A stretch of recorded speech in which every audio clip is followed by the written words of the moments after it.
Assalamualaikum warahmatullahi wabarakatuh. Saya Dinastia Iriani Azahro, NIM E2019-2303 akan menanggapi video dari Akil Farohan tentang perkembangan peradaban Islam pada pemerintahan Khulafaur Rasyidin. Khulafaur Rasyidin dalam arti bebas yaitu orang yang ditunjuk sebagai pengganti atau pemimpin yang selalu mendapat petunjuk dari Allah Subhanahu wa taala. Adapun Khulafaur Rasyidin tersebut yaitu 1. Khalifah Abu Bakar As-Siddiq. Beliau lahir pada tahun 572 Masehi dan wafat pada 23 Agustus tahun 634 Masehi. Beliau berkuasa pada tahun 11 sampai 13 Hijriah atau 632 sampai 634 Masehi. Adapun kemajuan-kemajuan pada peradaban Islam pada masa pemerintahannya yaitu 1. Perbaikan sosial atau masyarakat. 2. Perluasan dan mengembangkan wilayah Islam. 3. Mengumpulkan ayat-ayat Al-Quran. 4. Sebagai kepala negara dan pemimpin umat Islam. Dan 5. Meningkatkan kesejahteraan umat Islam. 2. Khalifah Umar bin Khattab. Beliau lahir pada tahun 579 Masehi dan wafat pada 3 November 644 Masehi. Masa jabatan beliau yaitu 13 sampai 23 Hijriah atau 634 sampai 644 Masehi. Adapun kemajuan semasa pemerintahan beliau: 1. Kemajuan politik. 2. Penataan struktur pemerintahan. 3. Meningkatnya perkembangan ekonomi. 4. Meningkatnya kemajuan pengetahuan.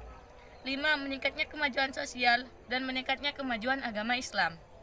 3. Khalifah Utsman bin Affan yang mempunyai gelar Zunnurain, yaitu yang mempunyai 2 cahaya. Beliau lahir pada tahun 577 Masehi dan wafat pada tahun 656 Masehi. Beliau menjabat selama 23 sampai 25 Hijriah atau 644 sampai 656 Masehi. Adapun kemajuan-kemajuan beliau yaitu 1. Memperluas wilayah kekuasaan. 2. Memperluas Masjid Nabawi dan Masjidil Haram. 3. Membakukan dan meresmikan mushaf yang disebut Mushaf Utsmani.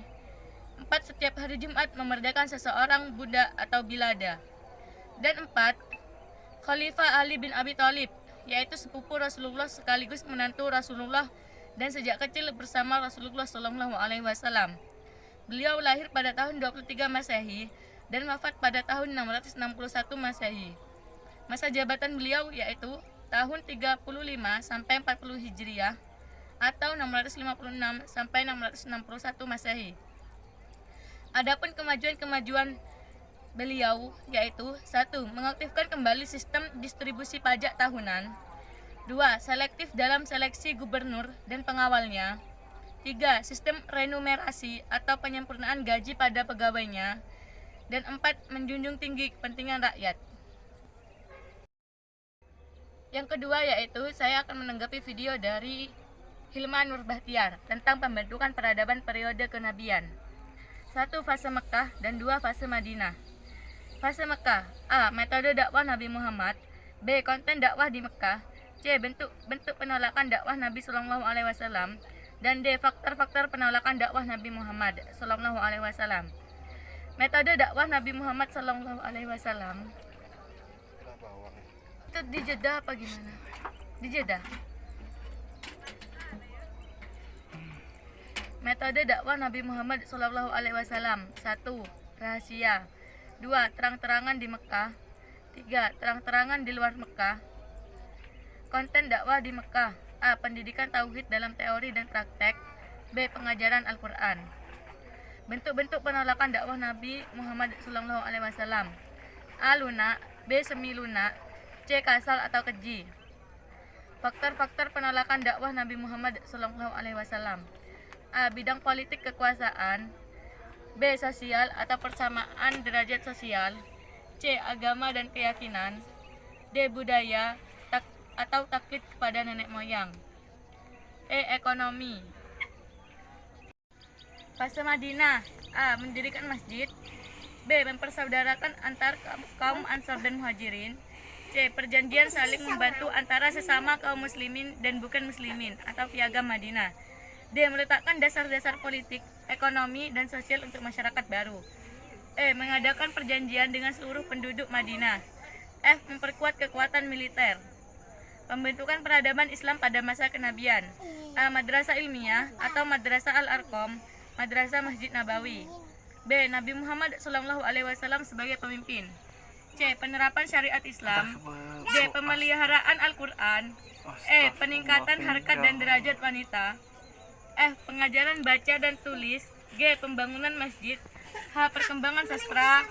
I. Penghapusan perbudakan. J. Pengembangan taktik perang dan diplomasi luar negeri. Video yang ketiga yaitu saya akan menanggapi video dari Alvina Amiratun Nasiha tentang perkembangan peradaban Islam pada pemerintahan Umayyah. Masa kekhalifahan Umayyah. Dinasti bin Umayyah merupakan pemerintahan kaum muslimin yang berkembang setelah masa khulafah yang dimulai pada tahun 41 Hijriah atau 661 Masehi. 2. Urutan Khalifah Umayyah. Yang pertama yaitu ada Muawiyah I atau Muawiyah bin Abi Sofyan. 2. Yazid I atau Ibnu Muawiyah. 3. Marwan I atau Ibnu Hakam. 4. Abdul Ma'i atau Ibnu Marwan. 5. Muawiyah II atau Ibnu Yazid. 6. Al-Walid I atau Ibnu Abdul Malik. 7. Sulaiman atau Ibnu Abdul Malik. 8. Umar atau Ibnu Abdul Aziz. 9. Yazid II atau Ibnu Abdul Malik. 10. Hisham Ibnu Abdul Malik. 11. Al-Walid II atau Ibnu Yazid II. 12. Ibrahim atau Ibnu Al-Walid II. 13. Marwan II. Pada pemerintahan Bani Umayyah. 1. Ibu kota dipindah dari Madinah ke Damaskus.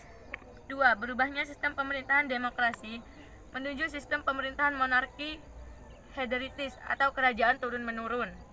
3. Khalifah yang terkenal fanatik kearabannya. 4. Kehidupan keluarga Muawiyah yang bergelimang harta dan terisolasi dari masyarakat. Organisasi pemerintahan Bani Umayyah. 1. An-Nizamus Siyasi atau organisasi politik. 2. An-Nizamus Idari atau organisasi tata usaha negara. 3. An-Nizamul Harbi atau organisasi pertahanan. 4. An-Nizamul Ma'il atau organisasi keuangan. 5. An-Nizamul Qadar atau organisasi kehakiman. Keberhasilan para pemimpin pada masa Bani Umayyah. A.